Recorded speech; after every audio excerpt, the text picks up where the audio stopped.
Bonjour, bienvenue au webinaire Journée porte ouverte virtuelle de l'IFITS pour la présentation de la filière infirmière. Merci de vous être inscrit sur ce webinaire. Merci d'être passé via le site internet, via les liens Facebook pour nous suivre. Avant de passer la parole à Madame la directrice pour la présentation, je vous informe qu'à la fin de notre présentation, il y aura un temps de questions-réponses. Donc n'hésitez pas à publier vos questions auxquelles on répondra en toute fin de webinaire. Je vous remercie et je passe la parole à Madame Marchal, la directrice de l'IFITS. Eh bien, bonjour à toutes et à tous.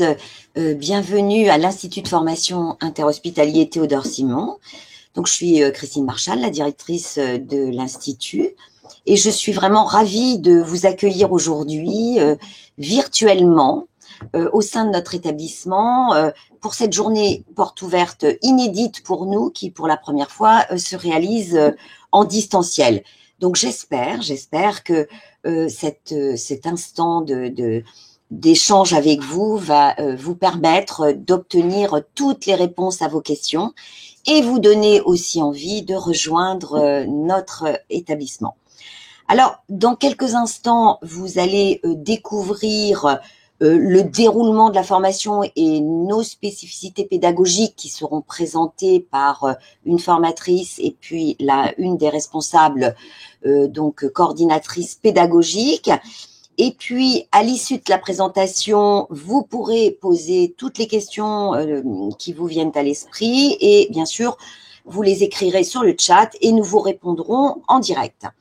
Alors, je voulais quand même vous dire deux mots, c'est que nous avons vraiment une solide expérience de la formation et des professionnels de santé et notre institut réellement poursuit ses missions d'enseignement en s'appuyant sur des valeurs humanistes très fortes.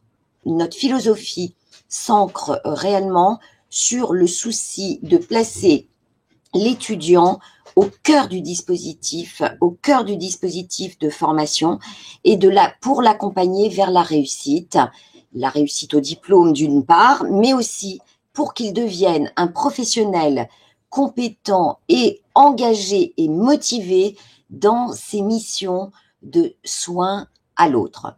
Alors, avant de passer à la présentation de la formation, je vous propose dans un instant de visiter les locaux de notre établissement. Je vous souhaite une bonne visite et à tout à l'heure.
Bonjour, donc je suis Anne de Brito, je suis formateur donc sur la filière infirmière donc à l'Institut de formation Théodore Simon. Donc avant toute chose, donc je n'hésitez pas à vous connecter sur notre site internet www.ifits.fr pour compléter toutes les informations qu'on va pouvoir vous donner durant ce webinaire. Donc pour accéder donc à notre institut, donc nous sommes à Neuilly-sur-Marne, nous sommes situés à Neuilly-sur-Marne dans le département de la Seine-Saint-Denis.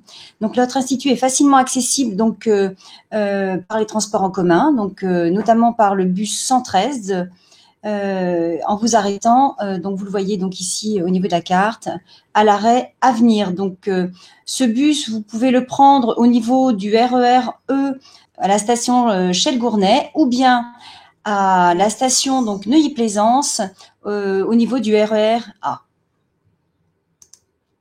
Alors, comme vous avez pu le voir donc dans la vidéo, donc notre institut offre un cadre de travail privilégié. Les locaux ont été récemment rénovés. Les espaces verts ont été également aménagés et sont très régulièrement investis par nos étudiants dans le cadre de pendant les intercours ou bien même après les cours, soit pour de la détente, soit comme espace de travail. Donc, en sachant que la qualité de vie au travail est une thématique qui est très actuelle et que cela reste une de nos préoccupations à l'IFITS. Alors, vous avez pu également voir nos nombreux équipements. Nous avons de nombreuses salles de cours et également des très grands amphis.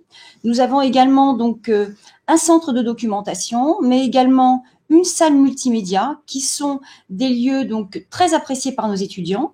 En lien avec cette salle multimédia, il faut savoir que nous avons la possibilité également de prêter des ordinateurs, donc bien entendu sous réserve de certaines conditions, pour permettre à certains étudiants de poursuivre de façon optimale la formation.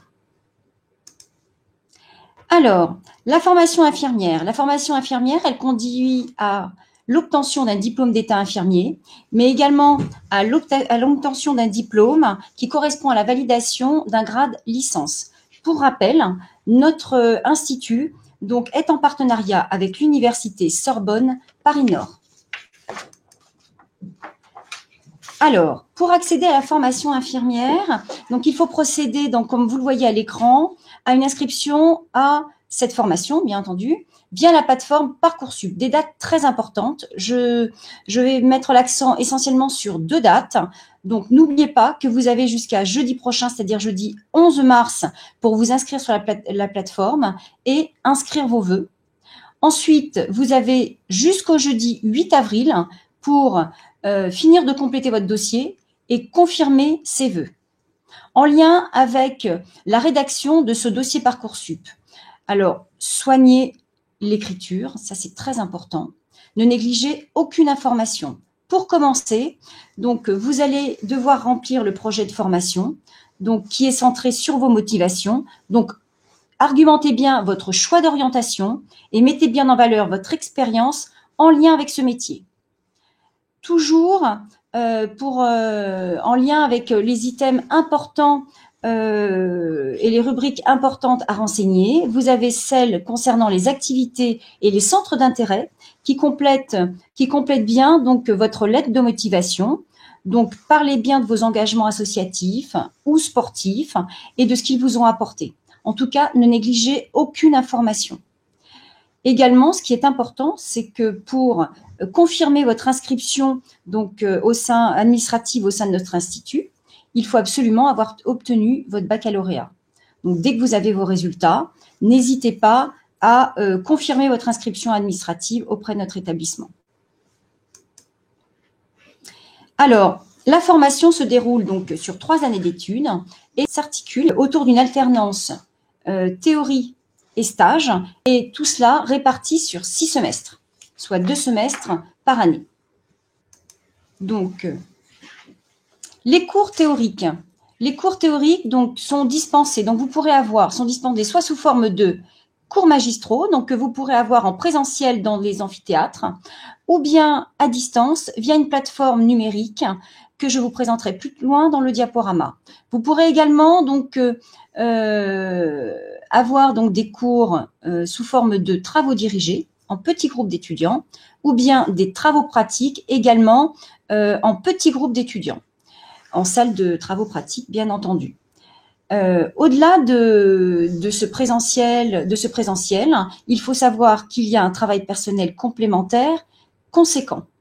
Donc, ce métier d'infirmier nécessite de la rigueur, des qualités relationnelles et un savoir, et de nombreux savoirs même, à acquérir. Donc, ça demande, dès la rentrée en formation, un fort investissement.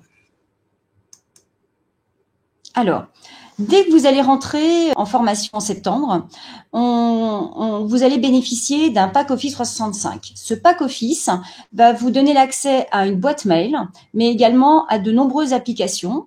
Donc, des applications qui vont permettre de travailler, comme Word, PowerPoint, Excel, mais également des espaces de stockage, comme OneDrive. Et actuellement, donc, une des applications donc, dans ce pack Office que nous utilisons énormément, c'est l'application Teams, puisque dans ce contexte sanitaire, elle nous permet de réaliser nos enseignements en ligne. Donc, dès la rentrée également, donc en plus du pack Office, chaque étudiant va recevoir un identifiant avec un mot de passe pour accéder à une plateforme d'enseignement à distance.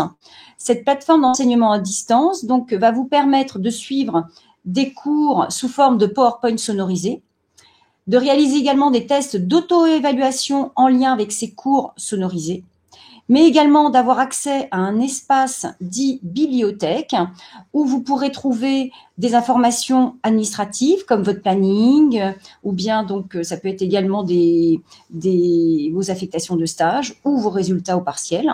Mais vous pourrez également y obtenir donc des supports de cours en lien avec les différentes unités d'enseignement que vous pourrez avoir au cours des différents semestres. Prochainement également, donc l'université Sorbonne Paris Nord envisage de mettre à disposition un espace numérique de travail, donc via une plateforme Moodle. Alors, voilà pour l'aspect théorique. Concernant les stages, donc chaque étudiant, donc durant ces 3 années d'études, doit absolument donc avoir réalisé un stage dans chacune de ces 4 familles de stages. À savoir, il doit aller au moins une fois en soins de courte durée, ce qui correspond à un stage plutôt en milieu hospitalier. Ensuite, il doit aller au moins une fois dans un service de santé mentale, au moins une fois en service de longue durée, ce qui correspond davantage à un service en EHPAD ou bien dans un service de soins de suite et de réadaptation. Vous devrez également donc enfin donc vous rendre en stage sur un lieu de vie. Les lieux de vie, c'est plutôt tout ce qui correspond à de l'extra-hospitalier, à savoir donc un stage avec une infirmière libérale, en soins à domicile avec des aides-soignants ou bien en crèche par exemple. Par rapport aux affectations de stage, donc notre institut valorise les démarches personnelles de stage. Donc, vous aurez la possibilité de réaliser vos propres démarches personnelles de stage, soit en Île-de-France, soit en province. Mais notre institut a également est très attaché à favoriser les mobilités internationales et nous avons de nombreux partenariats à l'étranger, de nombreux partenariats universitaires. C'est pourquoi, dès le semestre 4, certains étudiants pourront, donc c'est-à-dire en 2e année, certains étudiants pourront réaliser leur stage de semestre 4 en Europe via une mobilité Erasmus+, avec une subvention Erasmus. Donc ça peut être, nous avons des partenariats avec de nombreux pays d'Europe comme la Pologne, la Roumanie, l'Espagne, le Portugal, la Lettonie et bien d'autres. Notre IFSI développe également de nombreux projets à l'international. C'est pour ça que en semestre 6, certains étudiants également peuvent partir donc hors Union européenne pour faire des stages avec bien entendu avec un financement par contre là personnel. Et donc certains de nos étudiants sont partis au Chili. Donc là vous avez sur cette image certains de nos étudiants qui sont parmi des étudiants donc chiliens. Donc ils sont partis en Chili, mais également certains sont allés au Cambodge, au Gabon ou au Vietnam, pardon. Donc ces stages sont toujours une réelle expérience pour nos étudiants d'apprentissage Et malheureusement, la situation sanitaire actuelle nous contraint à stopper donc tous ces stages à l'étranger. Et nous espérons très vite pouvoir les reprendre. Mais toutefois, en attendant, pour illustrer, nous allons entendre le témoignage d'un étudiant qui a réalisé et validé un semestre complet. En semestre 5, c'était en Suisse, c'était en 2019. Merci. Je m'appelle Lucas Château, j'ai 21 ans, je suis étudiant infirmier à l'IFSI Théodore Simon. Cette année, j'ai fait mon semestre de septembre à février en mobilité à Lausanne, en Suisse.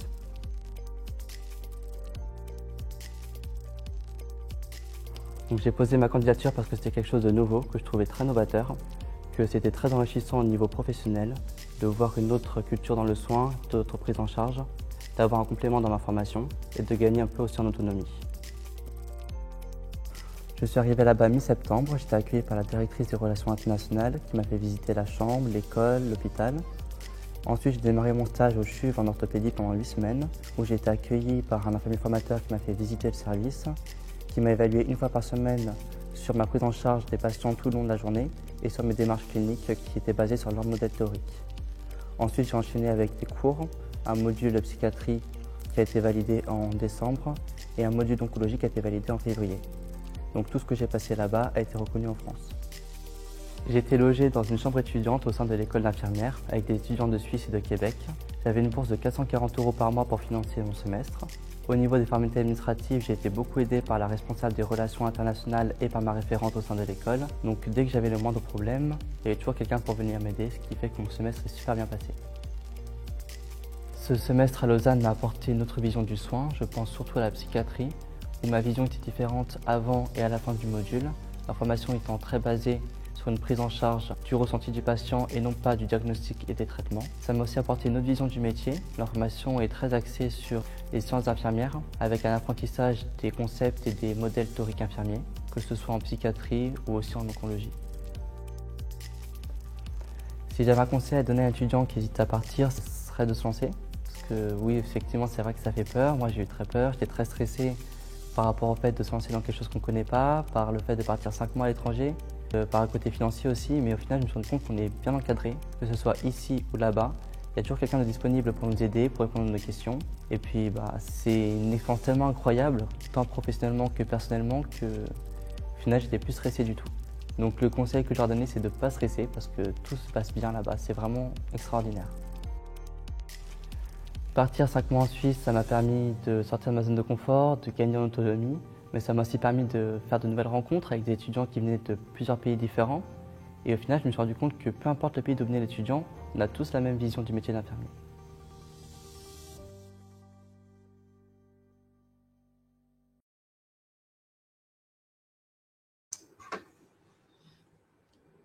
Bonjour, je suis Catherine Frérot, coordinatrice pédagogique à l'IFSI Théodore Simon. Donc pour continuer dans l'enseignement diversifié, depuis de nombreuses années, l'IFSI organise avec des associations, avec des collectivités locales, des actions de santé publique. Donc les étudiants participent à des journées de formation, de prévention et de dépistage de certaines pathologies prévalentes comme le diabète, le sida ou encore l'hypertension. Bien sûr, pour renforcer l'enseignement clinique, nous avons des travaux pratiques. Mais nous avons également l'APS, qui veut dire l'apprentissage par simulation, pour lequel l'IFSI est particulièrement bien équipé. Alors, ça consiste à mettre en situation de soin un étudiant, avec un comédien qui joue le rôle de patient. Et puis, en 3e année, le comédien est remplacé par un mannequin qui est relié à des logiciels pour obtenir et faire varier des paramètres vitaux, pour être au plus près de la réalité. Pour cela, vous allez avoir un petit film en images pour vous donner une idée.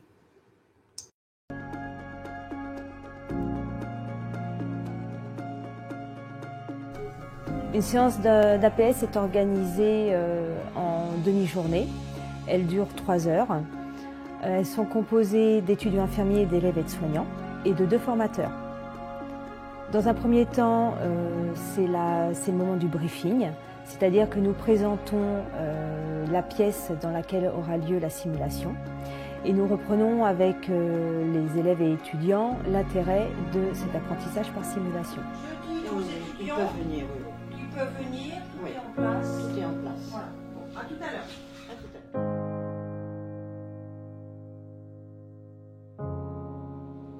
Bonjour madame. Bonjour madame. Bonjour.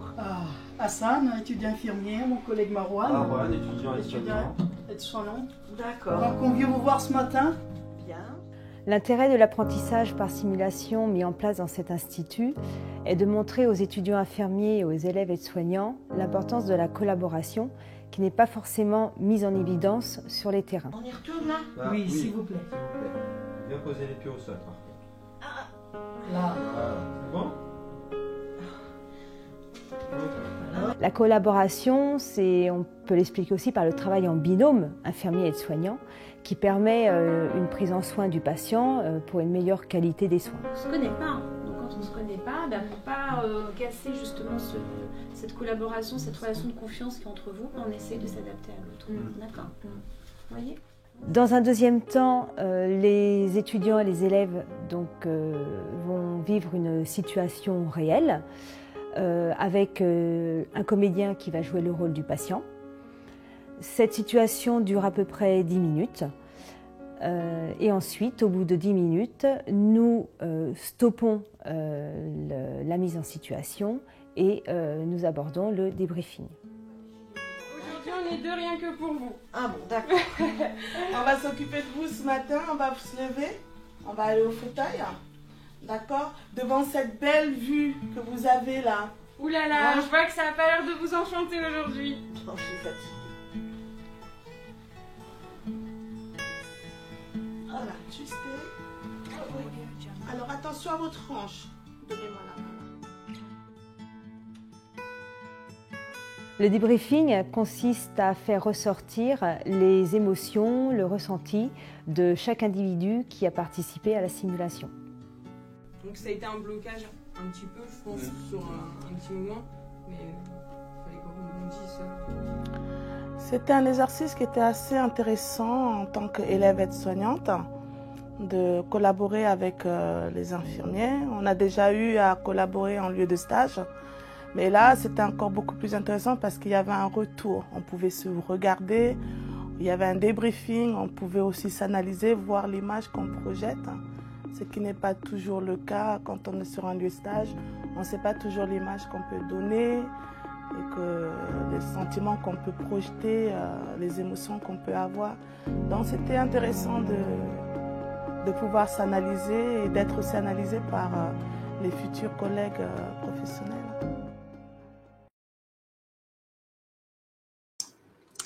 Alors, pour continuer dans la simulation, nos étudiants volontaires peuvent participer également à des exercices de scénarios catastrophes en collaboration avec les pompiers, le SAMU, des ambulanciers, les forces de police. Alors là, bien sûr, ils font le rôle de victimes, mais c'est toujours quand même des moments importants, des expériences riches pour apprendre. Toujours dans la simulation, nous avons créé un serious game à l'attention des étudiants de deuxième année pour jouer sur le rôle d'une infirmière qui arrive dans un service d'orthopédie et qui va prendre en charge 1, 2 ou 3 patients selon les missions. Dans ce jeu, l'étudiant va acquérir des points, soit sur la santé du patient, enfin parce qu'il aura fait des bonnes actions, soit au niveau de son humeur. Pour illustrer, une petite vidéo. Je ne suis pas bien. Venez vite.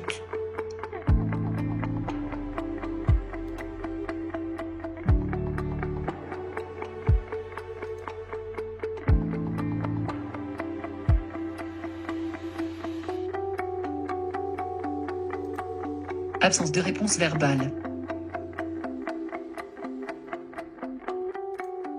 Absence de réponse motrice. Absence d'ouverture des yeux. Patient inconscient. Absence d'ouverture des yeux, de réponse verbale ou motrice.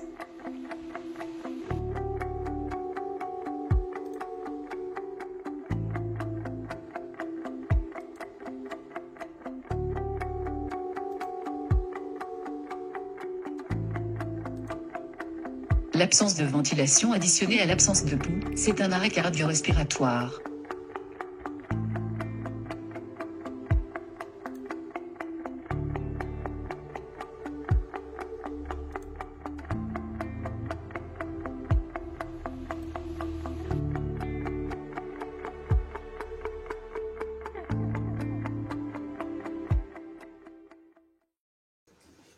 Nous avons également dans notre IFSI des formateurs référents de suivi pédagogique qui sont attribués à chaque étudiant, donc qui vont suivre les étudiants durant 3 ans pour les aider dans leur méthode d'apprentissage, mais aussi pour les aider à acquérir les compétences en stage, en étudiant leur parcours et en ciblant des services adaptés et appropriés.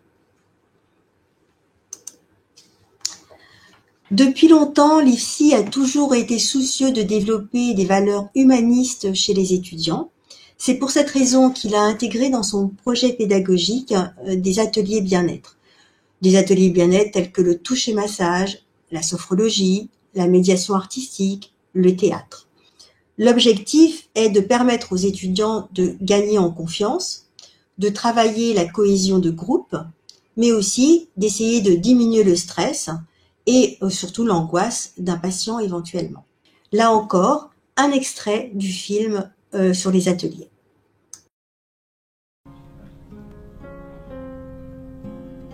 Alors tu peux lui faire que ce qu'elle est, ce avec quoi elle est OK. La finalité de ces ateliers auprès des étudiants infirmiers est de permettre d'acquérir une attitude positive. Cette attitude positive va permettre aussi à l'étudiant de gérer toute situation de stress, d'angoisse, d'anxiété, tant au cours de sa formation que lorsqu'il sera professionnel demain dans les structures différentes.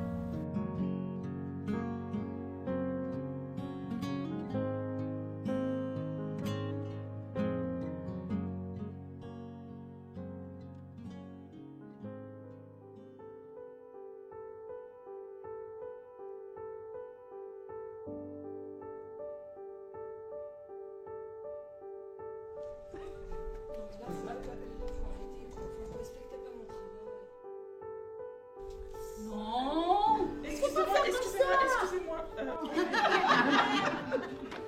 Donc ce qui est super sympa dans cette activité théâtre, c'est qu'on peut prendre la parole, on donne des idées, on prend des initiatives, et surtout on improvise, donc on met en place des scènes et on rigole énormément. Dégagez de là, on va dégager. Bon, allez, mademoiselle, dans mon bureau.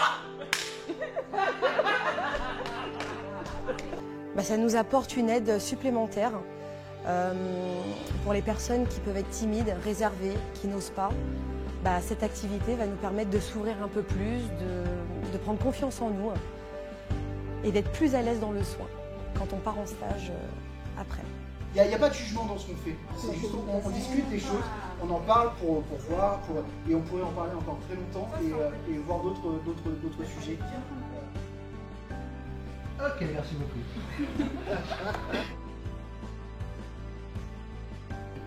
D'accord. On va passer une chaussette? Oui, non.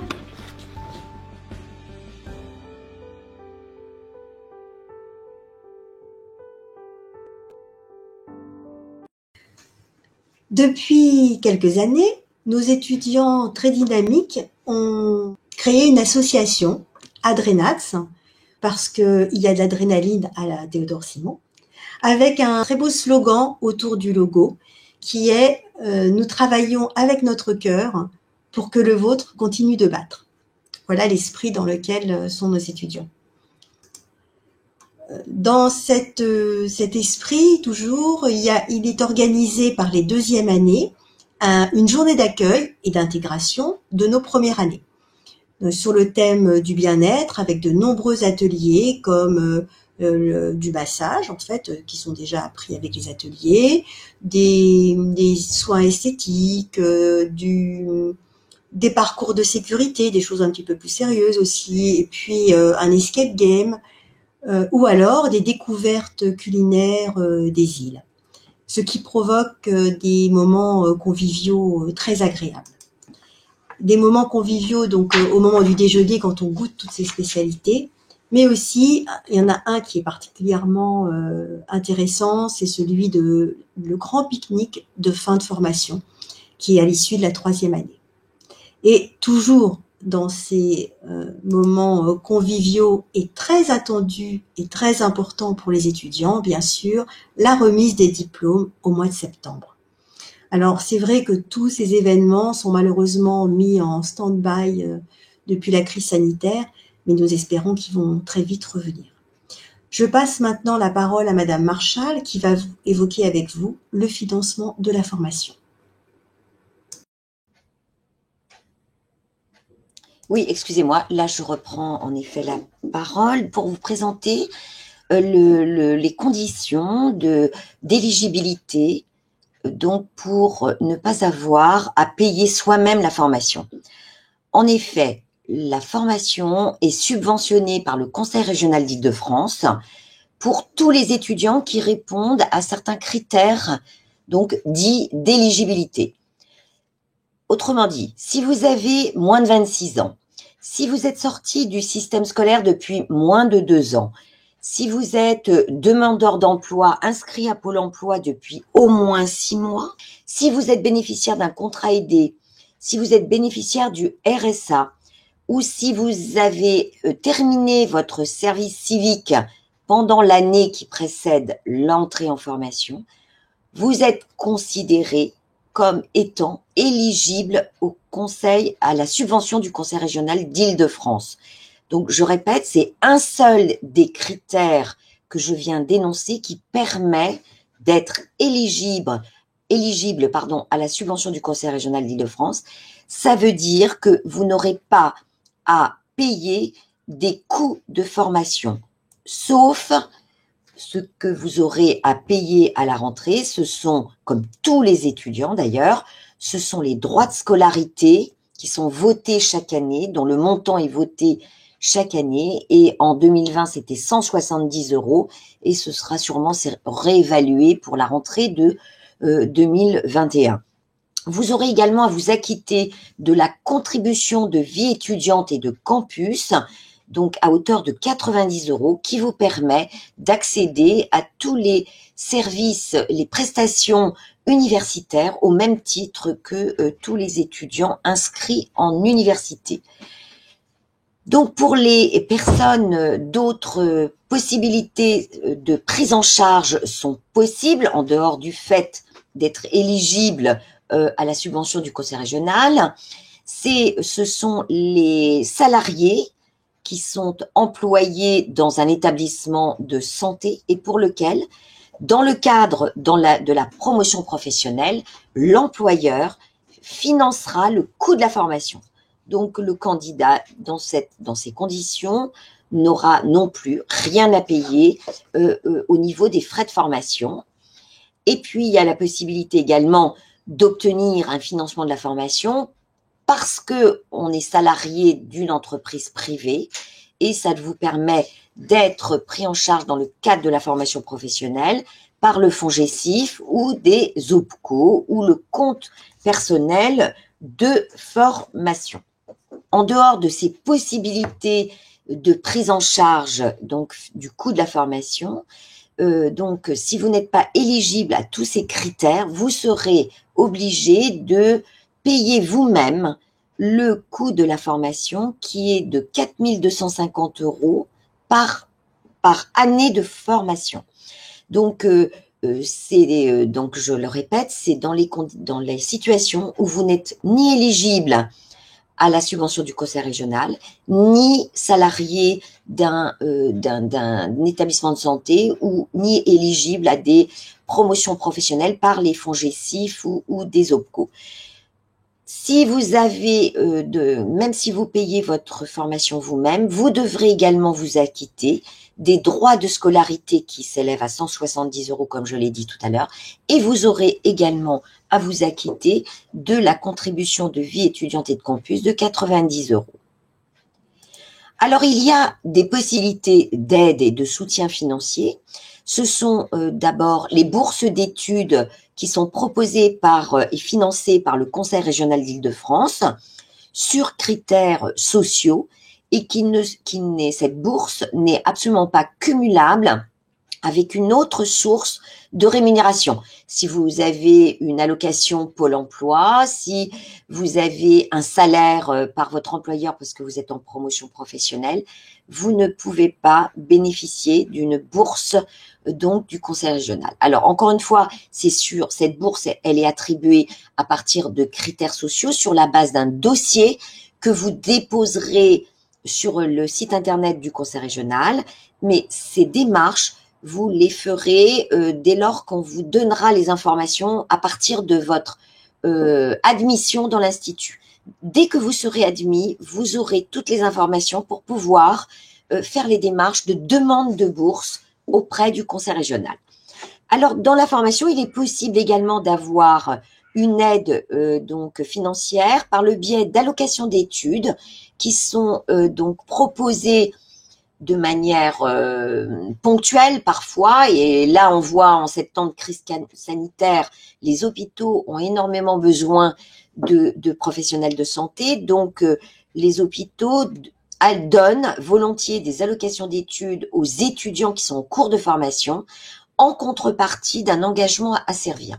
En général, ces allocations d'études sont versées mensuellement à partir de la 2e année ou de la 3e année. Et la durée de l'engagement à servir, c'est-à-dire l'obligation de travailler dans l'établissement qui vous aura versé cette allocation d'études, donc cette durée d'engagement dépend du nombre de mois où ils vous auront versé une allocation d'études. Cette allocation d'études peut monter, le montant peut aller jusqu'à 500, 600 €. Donc ça n'est pas non plus une aide qui est non négligeable. Alors, vous avez aussi, en termes de propositions pour vous aider aussi dans votre vie quotidienne d'étudiant, des propositions de logement dans des résidences donc qui sont dites résidences étudiantes, avec des tarifs, on va dire, préférentiels en termes de location. Donc, vous avez des résidences sur la ville de Neuilly-sur-Marne avec laquelle nous avons une convention de partenariat où un certain nombre de studios sont réservés pour les étudiants de notre institut qui en font la demande. Et puis, il y a également une résidence étudiante sur la ville de Chelles, donc à proximité de notre institut. Nous avons également un partenariat avec les résidences autonomie pour personnes âgées sur les villes de Chelles et de Neuilly-sur-Marne, donc où il est possible d'obtenir un hébergement en studio pour des étudiants qui sont en très grande difficulté sociale. Donc, c'est un partenariat que nous avons avec ces résidences et donc qui favorise également le lien intergénérationnel. Mais ces propositions d'hébergement, quand même, je le rappelle, c'est sur critères, vraiment critères sociaux et de critères de revenus, et c'est réservé à des étudiants qui sont en très très grande difficulté sociale. Et enfin, vous pouvez faire des demandes de logement étudiant par le biais du Crous. Donc voilà, maintenant on va pouvoir passer aux questions-réponses. Je laisse la parole à Nicolas. Oui, merci Christine. Donc nous passons au temps aux questions-réponses dont nous avons parlé au début du webinaire. Donc n'hésitez pas à faire part de vos questions sur le chat. Pour l'instant, nous avons une première question concernant Erasmus. Quelles sont la liste des pays dans lesquels on peut faire Erasmus avec l'IFITS? Alors, disons qu'actuellement, nous avons à peu près une quinzaine de pays partenaires. En tout cas, nous n'avons pas de liste définitive. j'ai envie de dire, c'est les pays pour lesquels on offre une possibilité de mobilité, ce sont les pays avec lesquels nous signons des accords bilatéraux d'échange Erasmus. Donc actuellement, je vous dis, on a à peu près une quinzaine. Nous avons la Roumanie, le Portugal, l'Espagne, la Lettonie, la Finlande. Voilà, essentiellement, c'est ces pays où on peut faire ce qu'on appelle des mobilités Erasmus, comme vous l'ont expliqué tout à l'heure. Vous l'a expliqué Madame Frérot, c'est soit sur une période de stage, soit comme on l'a en Suisse, qui n'est pas dans l'espace économique européen, mais avec qui on peut malgré tout organiser des échanges Erasmus, où on peut faire des échanges sur un semestre et faire valider un semestre pour nos étudiants. Donc voilà, je peux pas vous dire que des pays sont fermés, c'est en fonction des accords bilatéraux que l'on signe chaque année avec les pays partenaires. Quelle est la différence? Question intéressante. Quelle est la différence entre une IFSI APHP et une IFSI normale? Alors, j'ai envie de dire que il n'y a pas d'histoire de normalité, c'est que la PHP n'est pas ou anormale ou extra-normale, c'est-à-dire que tous les instituts de France fonctionnent sur la même réglementation, donc il n'y a aucune différence, c'est plutôt que l'assistance publique Hôpitaux de Paris regroupe un grand nombre d'instituts de formation sur l'Île-de-France. Et puis, les autres instituts ce sont des instituts publics. Et puis, vous avez en Île-de-France d'autres instituts qui sont soit adossés à des hôpitaux publics, soit ne sont pas adossés à des instituts publics, des hôpitaux publics, mais qui ont quand même un statut public, comme le nôtre, l'Institut de formation interhospitalier Théodore Simon. Nous ne sommes pas adossés en tant que tels à des hôpitaux, mais nous sommes quand même de statut public. Et vous avez des instituts de formation qui ont des statuts privés et qui, eux, en revanche, demandent des frais de scolarité supplémentaires, contrairement aux instituts de formation publics. Donc, pour répondre à votre question, il n'y a pas de différence en tant que telle entre un IFSI de la paix et d'autres IFSI. Vous êtes formés dans les mêmes conditions et pour l'obtention du même diplôme d'état d'infirmier qui est reconnu au niveau national. Une participante demande si on peut revenir sur le sujet des lettres de motivation pour Parcoursup. Oui, alors comme vous l'a expliqué Madame Frérot tout à l'heure, la lettre de motivation, elle comprend 1500 caractères. Donc, elle a pour objet de mettre en évidence les motivations et les raisons pour lesquelles vous voulez vous engager dans cette formation pour exercer ce métier d'infirmier ou d'infirmière. Et donc, il est clair que vous devez, dans cette lettre de motivation qui s'appelle le projet de formation motivé, vous devez être très synthétique pour pouvoir en dire le maximum, pour pouvoir convaincre les examinateurs de faire en sorte que les examinateurs puissent comprendre ce qui vous anime et qui vous intéresse dans cette formation et dans ce métier.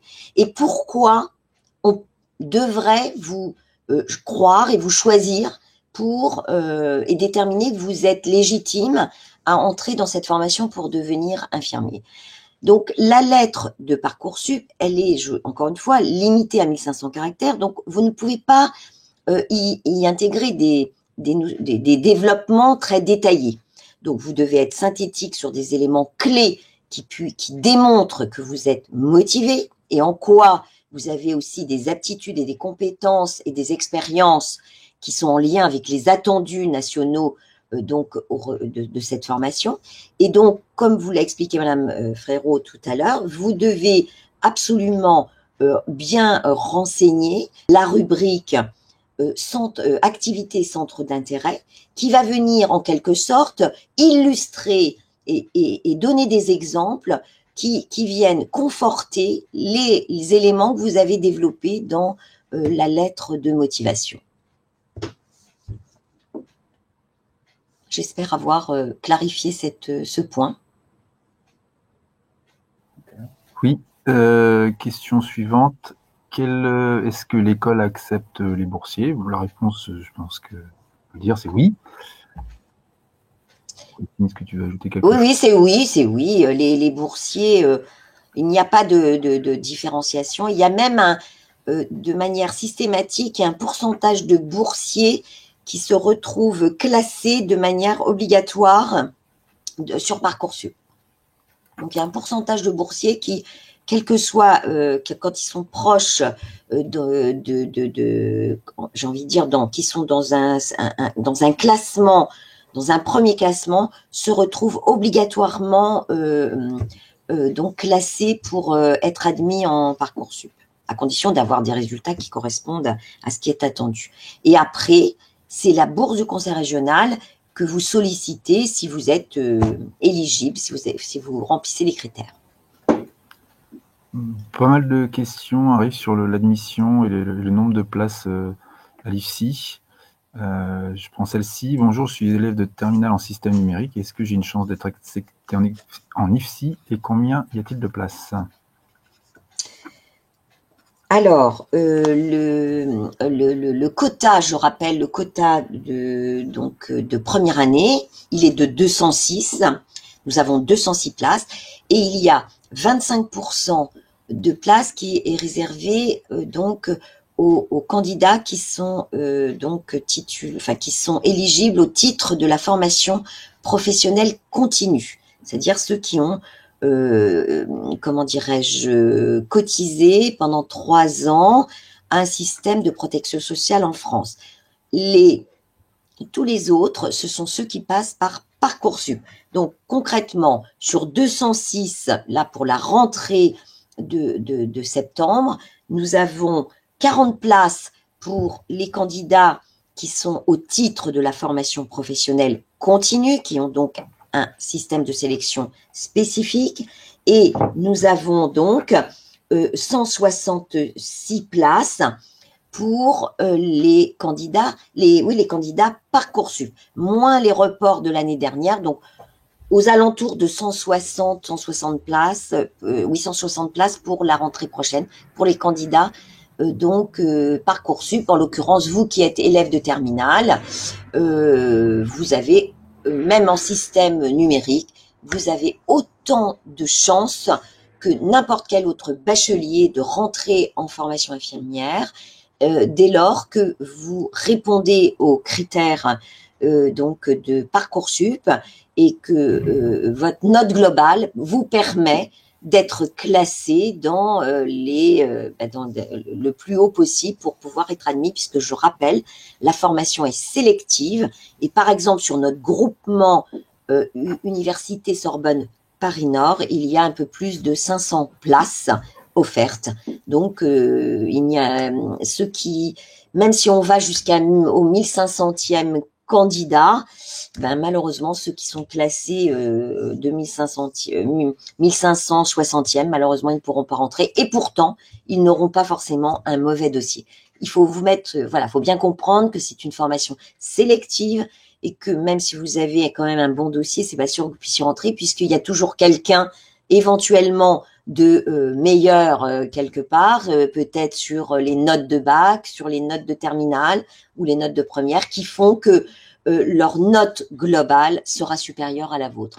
Mais encore une fois, il n'y a pas de discrimination en termes de catégorie de baccalauréat. Admission toujours, les taux d'admission sont-ils favorables pour les étudiants des Outre-mer? Alors, ce qu'il faut savoir, c'est que la sélection, l'étude des dossiers ne se fait absolument pas sur des critères géographiques. Donc, les ultramarins ont autant de chances d'être admis que les personnes qui sont en métropole, puisque ce qui est pris en compte, ce sont encore une fois les notes du baccalauréat, les notes de terminale, les notes de première, les notes de la fiche à venir, la note de la fiche à venir qui est issue de toutes les appréciations des professeurs et du proviseur, et puis enfin l'appréciation, la note qui est issue de l'appréciation de votre projet de formation motivée et de toute la rubrique activités centres d'intérêt qui revient aux instituts de formation puisque nous étudions vos dossiers, donc dès lors que la procédure nous le permet, là, avant l'admission définitive. Donc il n'y a pas de critères géographiques. Là, je laisse... Alors, sur les heures de cours par jour. Normalement, il y a 7 heures de cours avec une amplitude variable qui est de 8 heures à 18 heures. Bon, c'est rare qu'on ait des cours jusqu'à 18 heures, mais ça peut arriver. Et donc, généralement, les cours commencent entre 8 heures et 9 heures. Ça peut être 7, quelquefois c'est 6, ça dépend des interventions. Donc voilà. Mais il ne faut pas se dire que les cours sont finis à 4h30. Ça, ce n'est pas possible.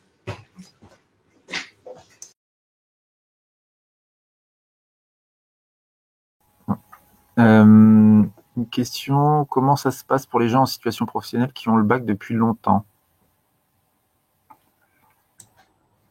Alors, ceux qui ont le bac depuis plus de 6 ans peuvent candidater sur Parcoursup et ils devront eux-mêmes renseigner, donc vous cliquez Parcoursup sur la plateforme et vous aurez vous-même à entrer vos notes de bac et vos notes de terminale et peut-être de première également. Et donc, c'est avec ces notes-là qu'il y aura une évaluation finale qui sera prise en compte de la note globale. Parce que pour les moins de 6 ans, il y a un transfert automatique des notes donc sur la plateforme Parcoursup. Donc, ceux qui ont plus en effet, de 6 ans de bac, vous pouvez sur Parcoursup le faire, mais vous ne serez pas, votre dossier ne sera pas noté de la même manière puisqu'il manque, les notes du bac ne seront pas directement transférées dans la plateforme et le logiciel qui calcule les notes finales sur Parcoursup. Alors, Travailler, je laisse Catherine répondre. Travailler, c'est-à-dire travailler personnellement ou travailler les cours? C'est sûr que vous pouvez travailler si vous avez besoin de financement, si vous payez vos études, mais il faut faire attention parce que le semestre 1 est particulièrement chargé. Donc c'est vrai qu'il vaut mieux peut-être concentrer pendant des vacances plutôt que sur la semaine, mais sachez que les partiels arrivent en janvier. Et donc, les vacances, les congés que vous avez pour Noël et jour de l'an permettent aussi de réviser les cours pour les partiels. Idem pour les congés de printemps. En 3e année, par exemple, c'est un temps pour le mémoire de fin d'études et puis aussi pour les partiels qui vont arriver en juin. Donc, il faut faire très attention à ça. C'est quand même difficile. C'est possible. On a bien sûr des étudiants qui travaillent, mais c'est quand même difficile. Il faut l'avouer.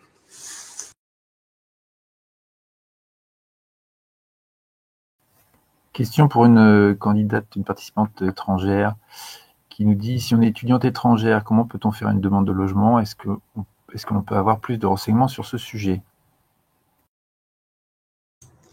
Alors, dès lors que vous êtes inscrit en formation, la demande de logement en tant qu'étudiant ne change pas, ne pose pas de problème, dès lors que vous êtes inscrit en tant qu'étudiant en France.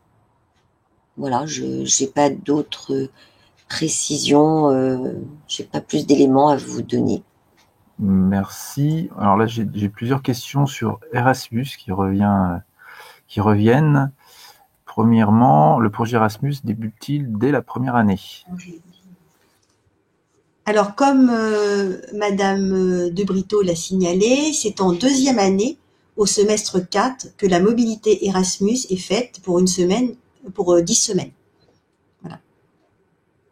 Après, en 3e année, c'est un stage à l'étranger sous couvert d'une association pour les pays autres que l'Union européenne. Pardon. Merci. Deuxième question. Si on veut s'engager pour Erasmus, est-ce possible de partir pendant plusieurs mois, pendant plusieurs périodes? Eh bien, non, 10 semaines en semestre 4. Mais après, il y a bien sûr la possibilité de repartir en 3e année, mais là, par rapport à un stage à l'étranger, donc hors Union européenne. Et il est possible d'effectuer un semestre complet, comme vous avez pu voir le témoignage de Lucas, puisque nous avons ce partenariat avec la Suisse qui nous offre cette possibilité d'effectuer un semestre qui sera validé donc dans l'université qui vous reçoit. Donc pour l'instant, la seule possibilité de réaliser un semestre, c'est avec Lausanne, pour l'instant, à ce jour. Sinon, c'est 10 semaines en deuxième année. Voilà, une question qui revient sur un élément que tu as précisé déjà dans une question précédente, Christine. Alors, pour les plus de 6 ans, si on n'a pas les notes de bac, comment cela se passe?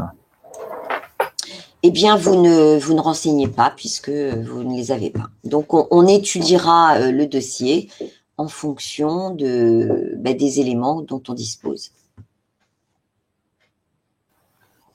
Et alors, c'est a priori la dernière question. Si on n'est pas pris via Parcoursup cette année et que l'on fait en attendant Parcoursup 2022 une formation prépa infirmière, avons-nous plus de chances d'être pris l'année suivante? Alors, hélas, la préparation donc à la sélection ne donne pas la garantie d'être pris donc à la rentrée suivante. Pourquoi? Parce que c'est toujours une sélection, comme c'est une formation sélective, encore une fois, vous pouvez avoir des candidats qui ont des meilleurs dossiers que vous. La préparation, elle vous donne un peu plus de chance, j'ai envie de dire, pour que votre dossier soit le plus en phase avec les attendus nationaux et que du coup, votre note globale puisse vous donner une chance d'être classé. Mais je ne peux pas vous dire qu'une formation de préparatoire garantit de rentrer, et d'être admis de manière systématique. Ce n'est pas vrai. On a plus de chance parce que vous êtes vous êtes préparé, vous êtes soutenu pour donc enrichir développer vos capacités à argumenter vos motivations, à bien écrire votre projet de formation motivé. Et si vous êtes candidat en tant que formation professionnelle continue, vous êtes également préparé à la sélection, à l'épreuve de sélection qui est l'épreuve écrite. Donc, pas ceux qui sont Parcoursup, ceux qui sont en dehors de Parcoursup. Donc, pour Parcoursup, je ne peux pas garantir qu'une préparation vous garantira l'entrée. Hélas, c'est une formation sélective. On ne peut pas le garantir.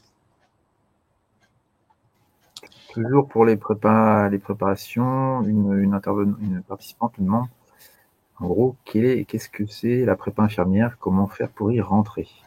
Alors, la préparation à la sélection, alors c'est pas tellement, elle s'appelle la formation à la sélection, se préparer à argumenter son projet de formation motivé.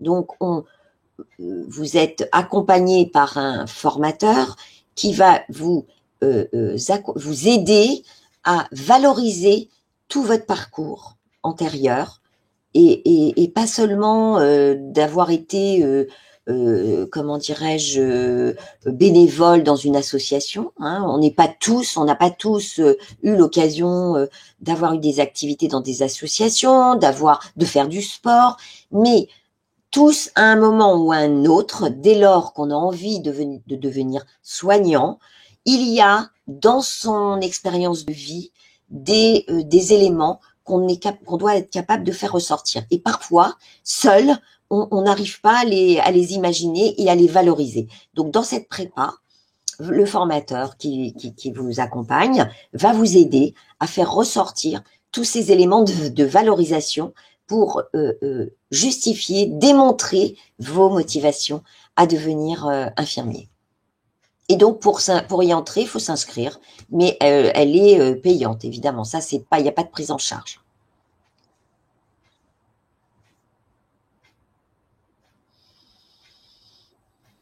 Une question pour une professionnelle aide-soignante qui demande si tous les stages sont obligatoires pendant la formation. Bien oui, maintenant tous les stages sont obligatoires.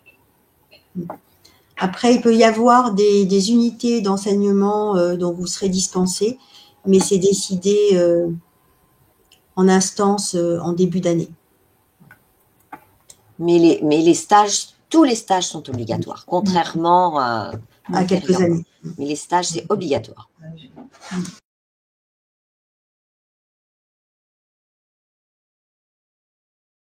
Question de règlement intérieur. Sommes-nous pénalisés si nous sommes en retard? Oui. Ben, pourquoi cette question? Il faut faire en sorte de ne pas arriver en retard. Les gens qui arrivent en retard ont toujours une bonne raison d'arriver en retard, mais c'est pas vrai, c'est pas une bonne raison. Il faut s'organiser et ne pas arriver en retard. C'est une question de rigueur. Comme on vous l'a dit, c'est un métier qui demande de la rigueur. Et imaginez si vous avez ce défaut dans un service, ça peut être catastrophique. Donc non, il n'y a pas de raison d'arriver en retard. Même si on sait que les transports, c'est quelquefois difficile, eh bien on prévoit une marge de sécurité. Quand on arrive ici, vous avez le salle de doc, vous avez la cafétéria, vous avez un moment d'échange avec vos collègues, mais on n'arrive pas en retard. Sinon, au bout d'un moment, oui, ça peut être pénalisant, oui, c'est sûr.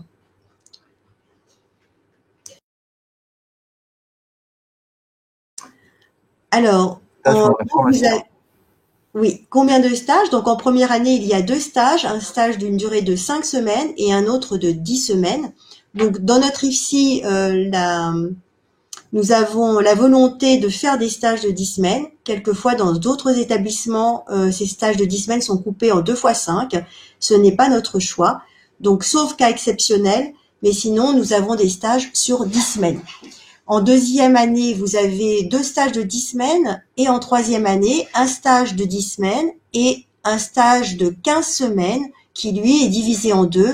Et là, selon le calendrier, ça peut faire 7 semaines, 8 semaines ou 6 semaines, 9 semaines. Voilà. Donc, en gros, 2 stages par année. Alors, question sur la recherche des stages. Alors, devez-vous chercher vos stages? Ben, écoutez, vous pouvez, vous avez la possibilité et nous vous le conseillons, car les stages sont difficiles au vu du nombre d'étudiants. Et puis, c'est quand même bien de construire votre parcours. Donc, vous pouvez chercher vos stages. Ça s'appelle les démarches personnelles de stage. Elles sont bien sûr validées après par la coordination pour voir si au niveau de votre parcours, c'est cohérent. Généralement, en première et deuxième année, il est rare de refuser des stages. Ça arrive, mais c'est rare. Par contre, nous serons très vigilants en troisième année en fonction de l'acquisition de vos connaissances, de vos activités. Nous pouvons être amenés à refuser un stage à contre-cœur, mais pour avoir un parcours qualifiant correct. Alors sinon, en gros, nous affectons les étudiants sur les places de stage que nous avons. Oui, autre question. Quelles sont les matières à étudier? Y a-t-il des cours? Alors, les matières à étudier ben, il faut reprendre le référentiel. On a 59 unités d'enseignement. Donc, je ne vais pas toutes vous les citer, mais en fait, il y a quand même des enseignements qui sont des connaissances pures, avec des connaissances universitaires, et puis ce qu'on appelle des unités d'enseignement cœur de métier, donc qui sont vraiment liées à notre métier. Il y a des cours d'anglais avec des professeurs d'anglais, oui, chaque semestre.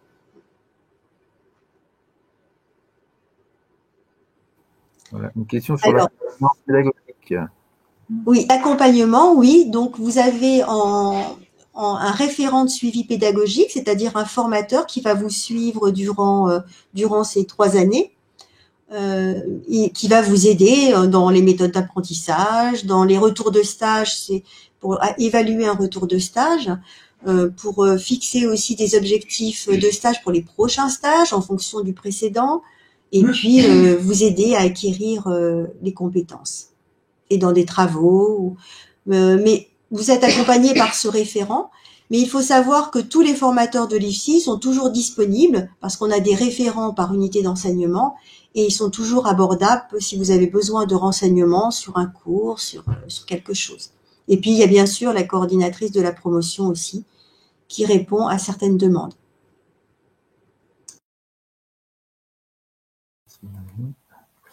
Alors, une question sur y a-t-il des cours de ST2S, nous demande-t-on. Alors, on n'appelle pas ça des cours de ST2S, mais il y a dans l'unité 2, dans le domaine 2, la 2.1 des cours de biologie et la 2.2 des cours d'anatomie et de physiologie, qui sont très, très importants, un peu difficiles à acquérir, c'est-à-dire qu'il faut revenir plusieurs fois sur le cours pour bien intégrer, mais qui sont essentiels pour effectuer des bonnes prises en charge, bien comprendre les soins qu'on prodigue aux patients, les surveillances à faire, c'est essentiel. C'est un peu ardu, mais il faut vraiment ne pas faire l'impasse sur ces cours-là.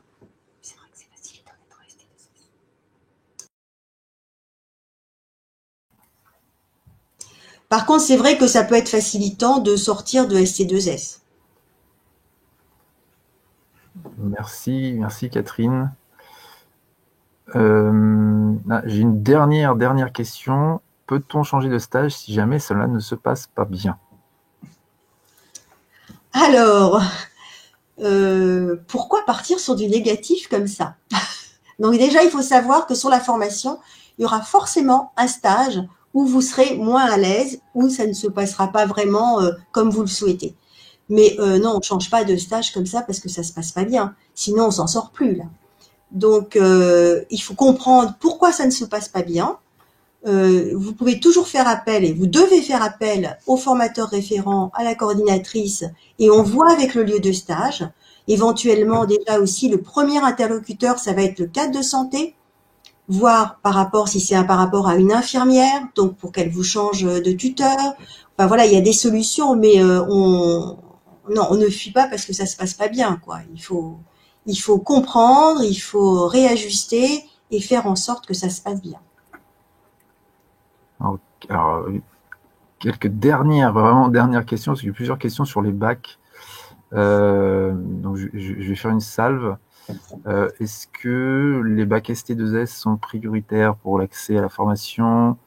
ASSP permettait un accès plus facile à la formation?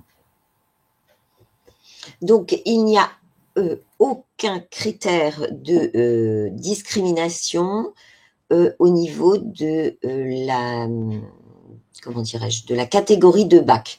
Puis alors, en plus avec le changement là de la réforme du baccalauréat, il n'y aura plus forcément de nom de bac, mais des options qui sont prises. Donc, je le rappelle, il n'y a pas de critères de sélection au regard de la catégorie de bac, c'est-à-dire des bacs littéraires peuvent, et on en a tous les ans, des bacs techniques, des bacs plus généraux, jusqu'ici c'était des bacs scientifiques, peuvent rentrer, il n'y a absolument pas de différence entre les baccalauréats. Ce sont vos notes au bac et vos notes en terminale et vos notes en première qui vont donc peser sur la note globale qui vous permet d'arriver à un classement qui sera qui correspondra au nombre de places disponibles sur le groupement sur lequel vous avez candidaté.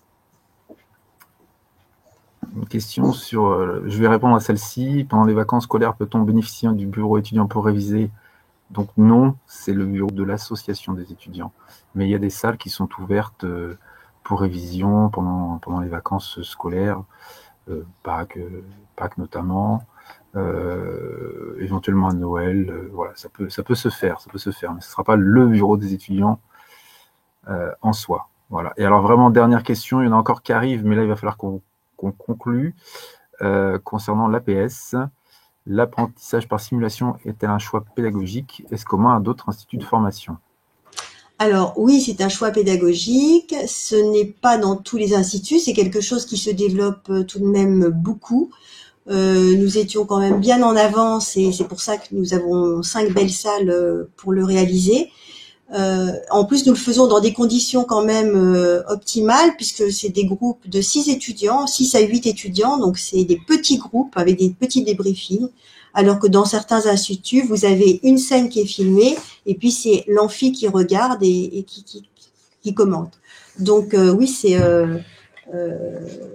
quelque chose qui se développe, ce n'est pas spécifique. En plus, ici, on travaille aussi la collaboration, comme vous avez pu le voir dans le film, c'est-à-dire faire des APS avec les étudiants, les élèves aides-soignants. Il y a aussi eu avec les médecins, enfin les externes. Voilà, donc on essaye de donner à l'APS une interdisciplinarité. Là, avec le Covid, c'est un peu compliqué, mais on espère qu'on va y revenir très vite. S'inscrire sur le site de Parcoursup. Est-ce que Christine, peut-être tu peux... Alors oui, répondre. donc les conditions pour s'inscrire sur Parcoursup, c'est être titulaire du baccalauréat, soit depuis... il n'y a pas de condition d'année, puisque d'obtention du baccalauréat, soit être en terminale, même si vous n'avez pas encore passé les épreuves du baccalauréat, puisque sur Parcoursup vont être prises en compte les notes de première, de terminale, les notes du baccalauréat, et puis vous aurez la possibilité de faire part de vos expériences post-baccalauréat. Je reviens sur Parcoursup. Christine, une question. Quelqu'un qui demande « Bonjour, j'ai entendu parler de Parcoursup et Parcoursup+. Quelle est la différence, s'il vous plaît ?» Oui, alors la différence, c'est que Parcoursup concerne donc les bacheliers de l'année et les bacheliers qui ont obtenu leur bac il y a moins de 6 ans. Ce qui fait que dans la plateforme Parcoursup, pour les bacheliers de moins de 6 ans, toutes les notes de première et de terminale et du baccalauréat seront prises en compte dans le calcul de la note globale, pour l'étude du dossier sur Parcoursup. Les Parcoursup Plus, excusez-moi, j'entends les voix de Nicolas et... Pardon, excusez-nous, on coupe le micro. Coupé. Donc, pour Parcoursup+, il s'agit des candidats qui sont titulaires d'un baccalauréat supérieur à 6 ans. Et tous les titulaires, toutes les personnes qui ont un bac de plus de 6 ans n'auront pas leurs notes de bac de l'année où ils l'ont passé, ni les notes de terminale, ni les notes de première, qui seront prises en compte de la plateforme parce qu'il n'y a pas de réimplantation de leurs notes, et ne seront pris en compte que la partie du projet motivé, donc de la partie que vous rédigez pour le projet motivé, ainsi que toute la partie activité et centre d'intérêt. Voilà, la note, et elle ne portera que sur ces éléments-là et tous les éléments que vous donnerez comme information sur tout votre parcours. Vous aurez, vous, à saisir vous-même vos notes de bac et vos notes de première et terminale, si vous les avez encore. C'est ce qui nous permettra, nous, d'avoir accès à ces notes. Mais ce ne sera pas calculé dans la note globale en tant que telle. Voilà. Question suivante. Question suivante. Nous avons une question. Alors là, je passe sur le volet professionnel. Bonjour, quelles sont les conditions d'inscription pour les professionnels en reconversion, s'il vous plaît?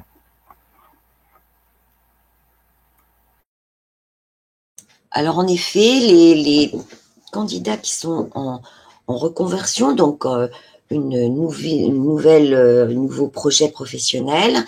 Donc, c'est si vous avez travaillé, si vous avez cotisé au moins 3 ans à un système de protection sociale en France, vous pouvez accéder à la formation infirmière en passant des épreuves de sélection spécifiques. Vous ne passez pas par Parcoursup. Donc, dans le quota qui est réservé à la formation infirmière, il y a, en première année, il y a 25% de places. En l'occurrence, chez nous, ça correspond à 40 places qui sont réservées aux candidats relevant de la formation professionnelle continue, en l'occurrence les personnes qui sont en reconversion notamment, mais il y a d'autres personnes qui correspondent à cette formation, à ce statut de formation professionnelle continue. Et donc, vous devrez passer des épreuves de sélection spécifiques qui consistent en une épreuve écrite de calcul et de français. Donc, si vous obtenez 10 sur 20 à cette épreuve écrite, vous êtes ensuite convoqué à un entretien oral où vous devrez présenter votre projet professionnel. Et cette épreuve d'admission vous permet d'accéder à la formation infirmière si vous obtenez la moyenne et si, surtout, puisque c'est une formation sélective, si vous avez les notes suffisantes pour être bien classé dans les 40 premiers. Cette année, il n'y a pas eu d'épreuve écrite en raison de la crise sanitaire. La sélection s'est effectuée, elle s'est terminée hier. Elle s'est effectuée uniquement sur dossier, donc à l'occasion d'un entretien oral. J'espère avoir répondu à votre question. Question suivante. Alors, question sur le niveau scolaire requis pour être affecté. Alors ça, je suppose que c'est le niveau de diplôme du subodeur.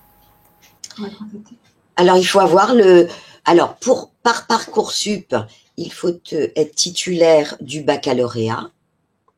Et là, comme je viens de l'expliquer, des personnes qui sont en reconversion professionnelle, donc qui ne sont pas forcément titulaires du baccalauréat, mais qui ont cotisé 3 ans à un système de protection sociale en France, donc peuvent accéder à la filière, à cette formation infirmière, mais dans un contexte de sélection spécifique où un certain nombre de places leur est réservé. Donc, encore une fois, nous n'avons que 25% de notre quota qui peuvent être dédiés à ces personnes qui ont ce statut de formation professionnelle continue. Sinon, les autres doivent être titulaires du baccalauréat et s'inscrire via la plateforme Parcoursup.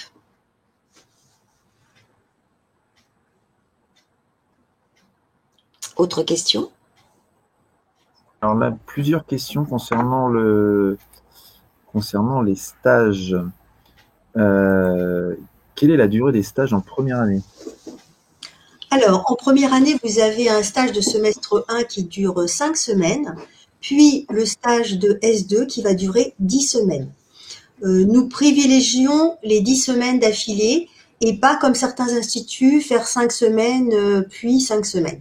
Donc, nous suivons le référentiel en gardant au maximum ces 10 semaines.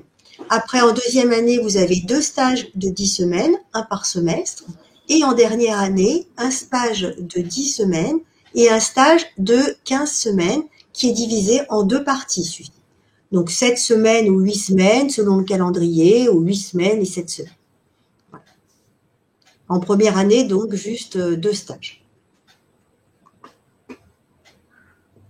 Question sur quels sont les critères pour valider les stages?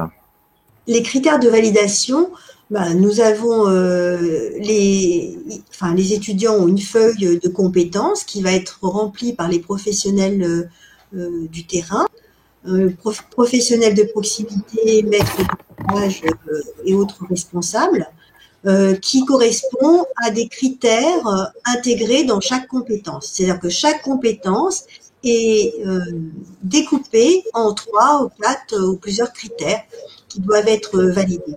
Donc, il y a soit le critère n'est pas réalisable dans ce type de stage, soit il a été acquis, soit il n'est pas acquis, donc ça c'est un peu gênant, soit il est acquis mais qu'il reste à améliorer, c'est-à-dire que l'étudiant ne peut pas le faire encore en autonomie complète, ou alors il a acquis le critère et voilà. Et au bout de tous les critères acquis au niveau d'une compétence permettent de valider la compétence.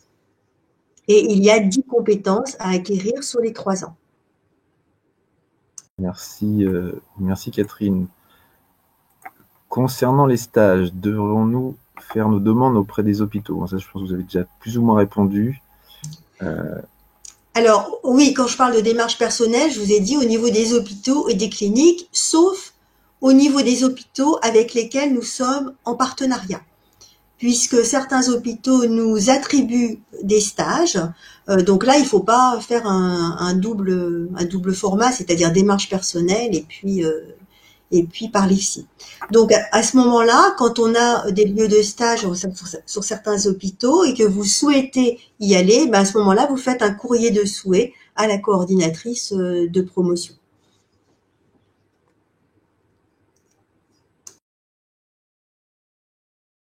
Dernière question sur les stages. Bonjour, est-il possible d'effectuer uniquement un stage à l'étranger avec le programme Erasmus ou faut-il obligatoirement partir pour un semestre entier? Alors, oui, vas-y, Catherine. Non, juste pour dire que non, pour le programme Erasmus, c'est un stage en fait de 10 semaines qui est réalisé à l'étranger et il n'y a pas le semestre complet à faire. C'est juste sur la période de stage. Et en deuxième année. Donc, pour le semestre entier, c'est une expérience qui peut être faite, mais avec certains partenaires, comme vous l'avez vu dans le témoignage de Lucas, qui, lui, a réalisé un semestre entier, est allé le valider donc en Suisse. Mais ça n'est absolument pas obligatoire. Les stages sont rémunérés? Alors, en fait, vous avez une indemnité de stage avec un montant qui varie de la première année à la troisième année. Il est plus important en troisième année. Ce montant d'indemnité de stage, correspond à une indemnité de transport plus vraiment l'indemnité de stage. Voilà. Donc, ça fait un montant qui est à peu près de... Alors, en première année, c'est 36 € par semaine de stage, en première année. En deuxième année, 46 € par semaine. Et en troisième année, 60 € par semaine. Cette indemnité a été revalorisée là en janvier 2021. Et par semaine de stage, vous bénéficiez d'un forfait pour couvrir vos frais de déplacement à hauteur de 11 € par semaine. Beaucoup de questions sur les stages qui continuent de tomber. Quelles sont les langues obligatoires pour les stages à l'étranger? Par exemple, si on parle couramment espagnol, peut-on faire un stage en Espagne? Oui, bien sûr, le fait de maîtriser une langue facilitera le choix de la destination d'un pays, mais on va dire que on n'exige pas une maîtrise complète, parfaite, on va dire, de la langue pour pouvoir vous laisser partir en mobilité, parce qu'on sait que sur place, vous allez développer et améliorer vos compétences linguistiques. Alors, il y a certains pays où donc les choses sont facilitées parce qu'il y a des gens sur place qui parfois sont francophones, donc ça facilite. Je prends l'exemple de notre partenaire en Roumanie. Nous avons beaucoup de collègues qui maîtrisent le français, donc ça aide à pouvoir s'insérer dans les services de soins où certaines personnes ne parlent que le roumain, et je pense que c'est quand même pas évident d'être, de maîtriser la langue roumaine quand on est ici en formation en France. Toutefois, ça n'empêche pas de réaliser des mobilités. J'ai envie de dire, c'est un petit peu au cas par cas. Si vous maîtrisez un peu l'anglais, eh bien, il y a certaines destinations qui seront quand même autorisées, même si vous ne maîtrisez pas la langue réelle du pays. Je pense, par exemple, à la Lettonie, où nous avons un partenariat. Bien évidemment, c'est la langue anglaise où on demande un petit peu de maîtrise, mais on ne demande pas la maîtrise du letton, évidemment. Ni le finnois quand on va en Finlande, mais là-bas, tout le monde parle anglais assez facilement. Merci Christine. Alors une dernière question sur les stages et Erasmus. Peut-on faire un stage au Canada? Alors, au Canada, ça n'est pas vraiment possible. Ça n'est pas du tout possible. Je vais vous expliquer en tant que tel un stage où on va valider les compétences qui sont attendues. Parce que au Canada, ils ont des exigences de maîtrise de pratiques cliniques et donc ils n'autorisent pas les étudiants en soins infirmiers à effectuer des soins dans leur structure dans les établissements de santé.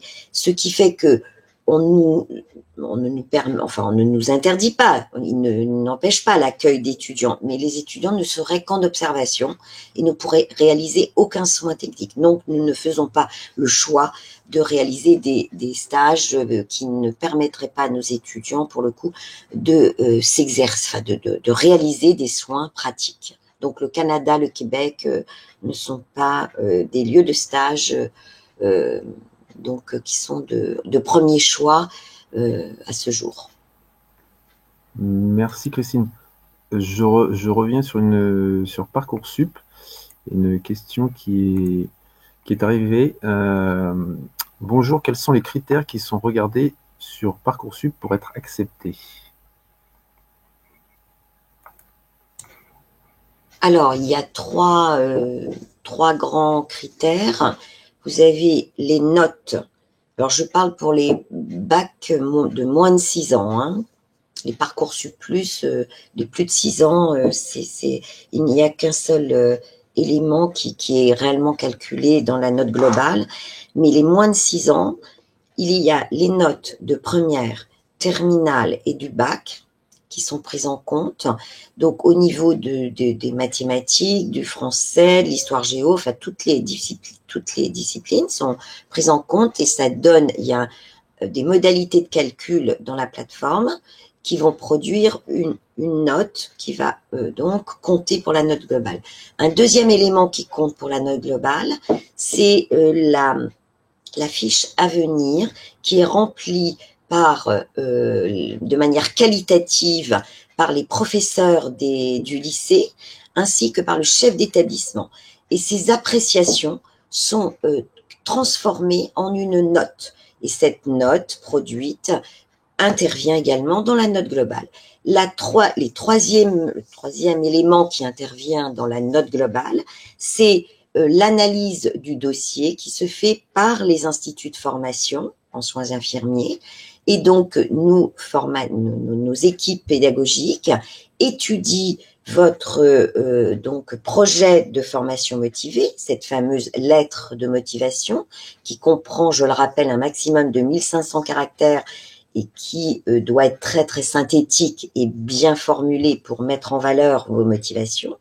Mais on a bien conscience que 1500 caractères, c'est un peu juste. Et donc, vous avez, comme vous l'a rappelé, Anne de Brito, c'est en début de séance, c'est de bien renseigner la rubrique activité et centre d'intérêt, là où les caractères n'ont pas de limite et où vous pouvez parfaitement développer tous les atouts des expériences que vous avez menées et que vous mettez en face des attendus nationaux que vous connaissez, qui sont affichés sur Parcoursup. Et donc, nous portons une note à cet aspect qualitatif du dossier. Et ainsi, les 3 notes sont donc concours à une note globale qui, pour le coup, vous générera un classement sur Parcoursup. Je rappelle que Parcoursup est que la formation infirmière, est une formation sélective et que malheureusement, même si vous avez des bonnes notes, si d'autres candidats ont des meilleures notes, eh bien, vous serez classé après. Si vous avez des meilleures notes que les autres candidats, vous serez bien classé. Vous aurez beaucoup de chances pour pouvoir être admis sur les formations infirmières de votre choix. J'espère avoir clarifié votre interrogation. Merci Christine. Nous revenons aux professionnels en reconversion avec la question suivante. Pour revenir aux professionnels en reconversion, j'ai vu qu'il est proposé sur IFITS une classe préparatoire. Pourriez-vous m'informer des dates d'inscription est-ce qu'il est possible de suivre des cours préparatoires en visioconférence en cas d'incompatibilité avec le planning professionnel? Alors en effet, nous proposons une préparation aux épreuves de sélection pour les personnes qui sont avec le statut de formation professionnelle continue. Donc une préparation aux épreuves de sélection, épreuves écrites et épreuves orales, comme je vous l'ai présenté tout à l'heure. Donc cette année a été particulière, malheureusement, l'épreuve écrite a été supprimée. Donc les dates d'inscription sont proposées à peu près à la fin de l'été, peut-être même dès le mois de juin, on peut commencer à proposer, vous pouvez vous inscrire. Et les formations, elles commencent dès le mois de... Est-ce que Arnaud pourrait me redire si ça commence début septembre ou début octobre? Début septembre. Début septembre. Voilà, jusqu'à la veille des épreuves de sélection qui sont planifiées normalement au mois de mars. Alors, nous n'avons jamais encore organisé ces cours préparatoires en visioconférence. C'est quelque chose sur lequel on va peut-être réfléchir, mais à ce jour, nous n'avons pas organisé cette formation sur ce format.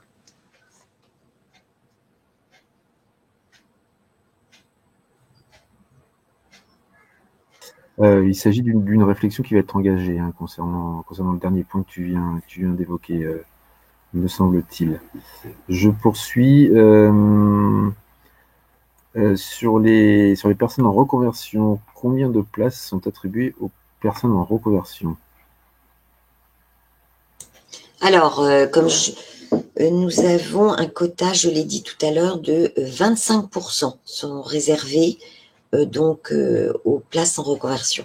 C'est 25% et c'est un pourcentage qui est j'ai envie de dire réglementaire, qui est imposé par l'ARS et le ministère de la Santé. Donc, pour notre institut, cela correspond à 40 places, puisque nous avons un quota de 206 places.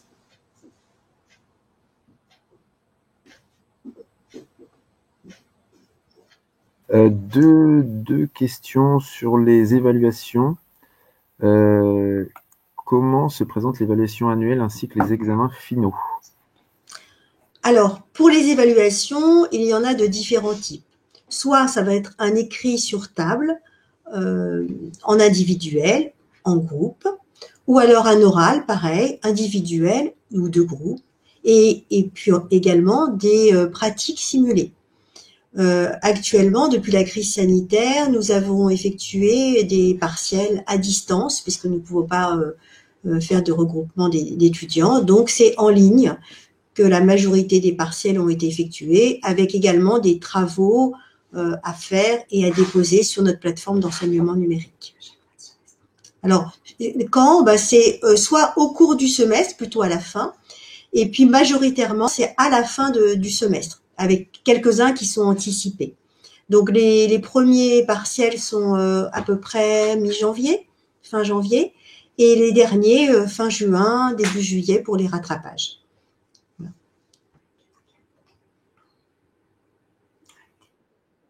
Seconde question sur les évaluations. Bonjour, les enseignements cliniques sont-ils expliqués et notés sur le site de l'IFITS? Alors, les enseignements cliniques, oui, c'est-à-dire ce qu'on appelle, nous, les pratiques simulées. Par exemple, au semestre 2, il y a une préparation d'injection à faire après un calcul de dose. Donc là, c'est en salle de travaux pratiques et c'est bien sûr évalué et noté. En troisième année, il y a également un soin qui est une injection dans une chambre implantable qui est réalisée également en travaux pratiques avec un formateur et qui est noté et qui permet de valider une UE d'enseignement. Sinon, c'est en stage, le reste. Merci Catherine.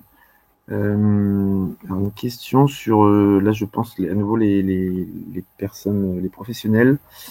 qui souhaite savoir si les formations continues, donc ceux qui sont professionnels, font la formation en dehors de la formation infirmière initiale ou suivent la même formation.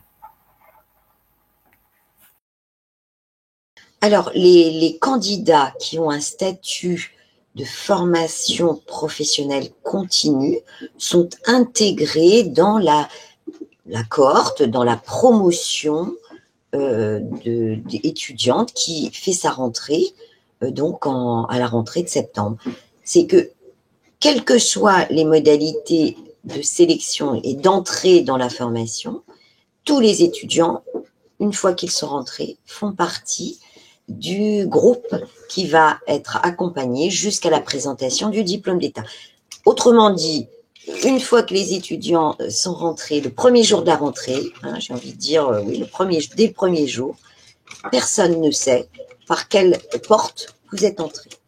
Dès lors que vous avez été admis, vous êtes considéré comme un étudiant en soins infirmiers que nous avons pour mission d'accompagner jusqu'aux épreuves, jusqu'à l'obtention du diplôme d'État.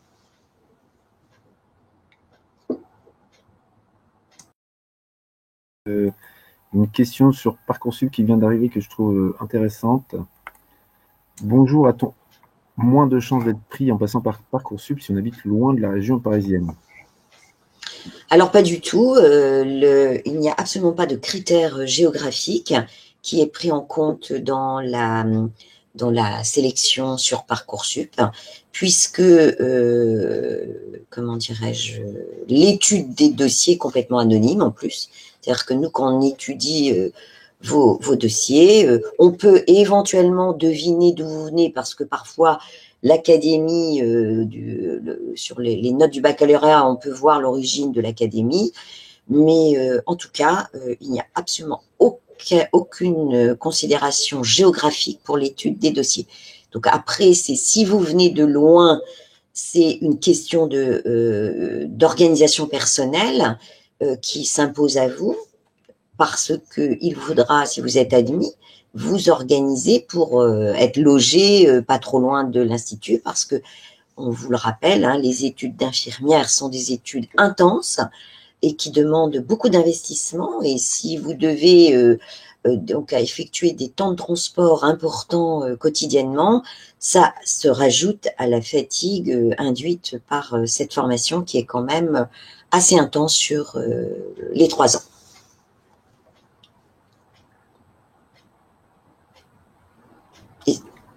Merci Christine. Petite question sur laquelle je vais répondre, qui est arrivée il y a quelques instants. Bonjour, concernant l'Institut, lorsque les cours ont lieu en présentiel, a-t-il un réfectoire pour les personnes n'ayant pas le temps de se déplacer pour le déjeuner? Oui, il y a un self à l'Institut, avec un self-service qui existe, que vous pouvez d'ailleurs voir dans la vidéo des locaux, que nous avons diffusé en début de webinaire et qui est visible sur notre site, sur notre chaîne YouTube en ligne. On va encore prendre 2-3 questions avant de clôturer, sachant que toutes les questions, j'ai plusieurs questions en attente sur lesquelles on ne pourra pas répondre, mais on fera une publication sur notre site internet de toutes les questions-réponses. Et il y aura les questions sur lesquelles on n'aura pas le temps de répondre ce matin. Une autre question concernant les élèves boursiers, est-ce qu'il y a un nombre de places limité?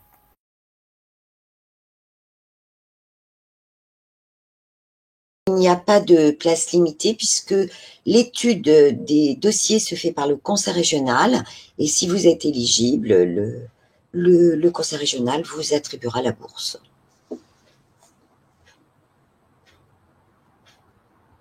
La limite, c'est votre dossier. Merci. Alors, on prend les 2 dernières questions. Je répète donc qu'il y aura une liste questions-réponses qui sera publiée sur notre site www.ifits.fr dès la semaine prochaine. Pour ceux qui voudraient réassister au webinaire, il y a un webinaire, le même que nous venons de faire, qui aura lieu à 13h30 cet après-midi. Et je prends les deux dernières questions qui concernent l'avenir des infirmiers suite à la formation. La première étant, à la suite de l'obtention du DE infirmier, quelles sont les formations complémentaires proposées par l'IFITS?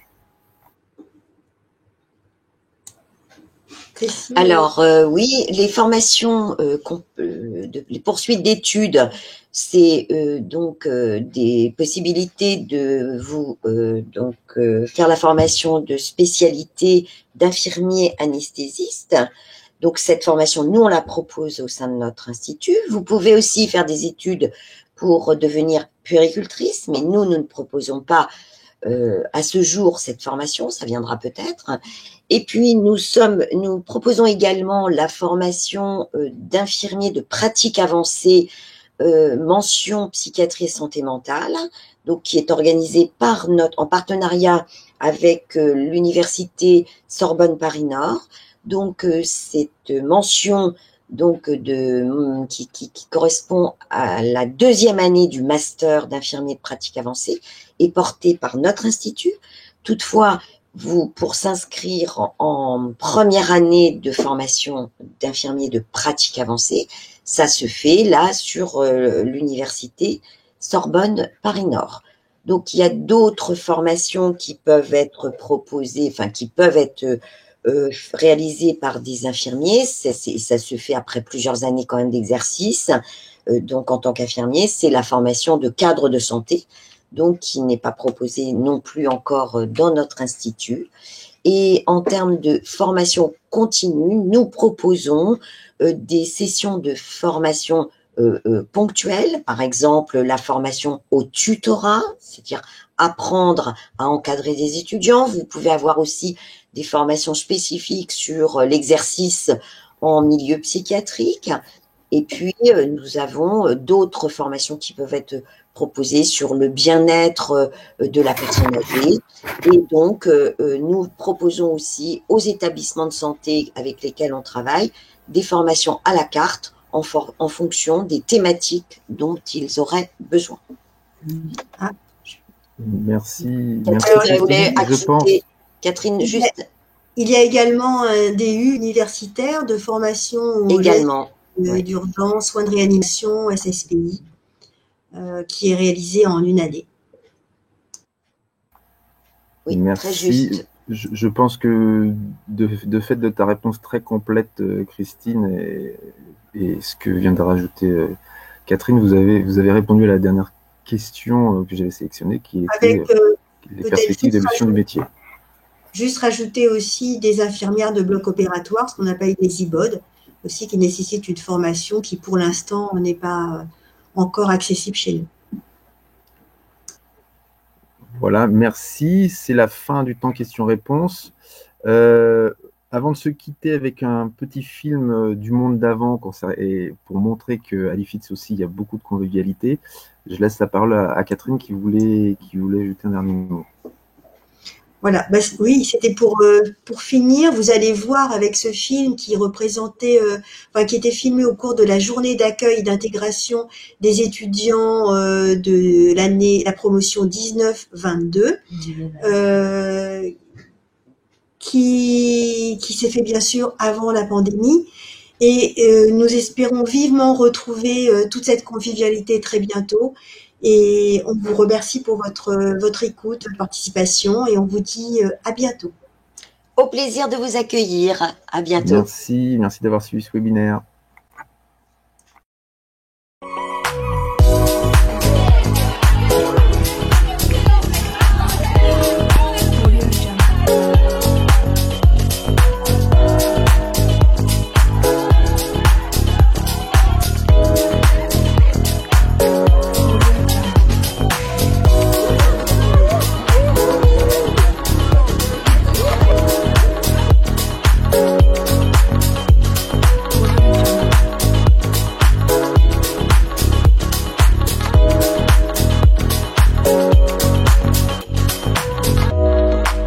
Audio Jungle.